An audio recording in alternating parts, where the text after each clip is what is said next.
यांना उठसूट कॉलनी भाग, उठसूट कॉलनी भाग। आजकाल तर सर्व कॉलनी भागाचे टेंडर कोण घेते, कोणाच्या मार्फत टेंडर दिले जातात हे मी सांगायची गरज नाही। तुम्हाला कॉलनीचं रिडेव्हलपमेंट चालते, सिडकोचं रिडेव्हलपमेंट चालतं, सिडको एरियाचं, आणि इकडे झोपडपट्टी चालत नाही। कदापि आम्ही तसं होऊन देणार नाही। मंदाताईंच्या पण बरोबरीने आम्ही आहोत। मंदाताईंच्या शासन शेवटी आम्ही क्लस्टरची मागणी करतोय आणि 100% आम्ही मागणी करणार आहोत, पण शेवटी शासन जे ठरवणार ते ठराव।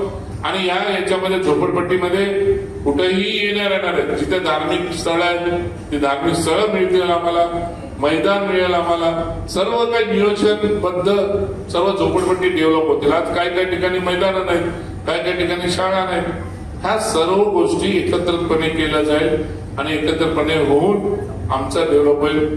आमची विनंती आहे गणपती बाप्पाला विनंती, गणेश बोलत आम्ही गणपती बाप्पाला बोलतो, आम्ही बाबा पाया पडतो, बाबा आमची बाबा आता तरी पाव असा आम्हाला बोलायला लागणार आहे। काल परवा आमच्या त्या सभागृहामध्ये झालं होतं काहीतरी विषय, द्वारकानाथ भोईर साहेबांनी का शिवराम पाटलांनी तो विषय घेतला होता की सर्व तस्वीर लावले पण त्यांचे पाय काढून टाकलेले। ज्येष्ठ सर्व मोठे आपल्या यांचे भारतातील सर्वांचे बाबासाहेब आंबेडकरांपासून नेहरूंपासून सर्व पाय काढून ठेवलेले त्यांचे तैलचित्राला, आणि पाय पकडायला पण आम्हाला सभागृहात कोणाचे पाय पकडायला पण त्यांनी जागा ठेवलेली नाही। तसं इथं नको आम्हाला व्हायला, आणि आम्ही सांगतो की बिल्डर पण त्यांनीच ठरवावं, आम्हाला नको बिल्डर, आम्हाला घर पाहिजे घर।